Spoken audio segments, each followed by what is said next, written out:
একই সাথে হচ্ছে আমরা স্মৃতিচারণ করছি, সেই দিক থেকে আমরা দুঃখী এবং বিচারেরও দাবি আছে আমাদের। একই সাথে আমরা আনন্দঘন মুহূর্ত পার করছি, কেননা উনি যেখানে পদচারণা করেছেন সেই স্মৃতিচিহ্নের জায়গায় আমরা অবস্থান করছি। সেই জায়গা থেকে আপনার অনুভূতি এবং আপনার ভবিষ্যৎ পরিকল্পনা, বর্তমান পরিস্থিতি আমাদেরকে একটু গুছিয়ে বলুন। দেখেন, আমরা শুধু অনেকেই বলি যে সালমান শাহ আমাদের একটা প্রিয় নায়ক, সালমান শাহ আমাদের সুপারস্টার, এটা আমরা বলি, কিন্তু কাজে কয়জনে আসে? তাই ডিএমআর সুপার গ্রুপ চাচ্ছে যে সালমান শাহকে বুকে লালন করে এবং ওনার কিছু ছোটো ছোটো স্মৃতি এবং হিস্টোরিগুলো আমরা যেন আমাদের শর্ট ফিল্মে তুলে ধরতে পারি, সেটাই হচ্ছে আমাদের মূল টার্গেট। এর জন্যই আমরা ডিএমআর সুপার গ্রুপ একটি সংগঠন হয়েছি।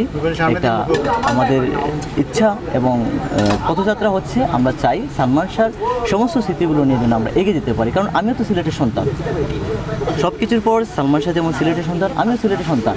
আমরা কি কিছু পারি না করে দেখাতে?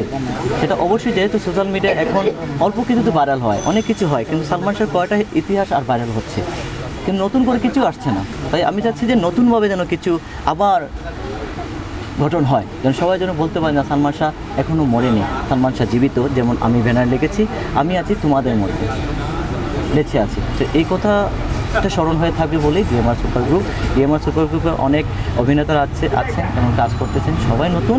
ওনাদের জন্য আপনারা সবাই দোয়া করবেন, কারণ ওরা কখনও আমি বলবো যে ওনারা প্রফেশনাল অ্যাক্টর নয়।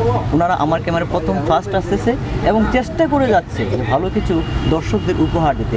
যেখানে সোশ্যাল মিডিয়া এখন খারাপ ভিডিওগুলো ছাড়ছে, কিন্তু অনেক কিছু হচ্ছে, অনেক কন্টেন্ট আসতেছে, সেখানে কেন আমরা ভালো কন্টেন্ট দিতে পারতেছি না? কারণ আমাদের ব্যর্থতা।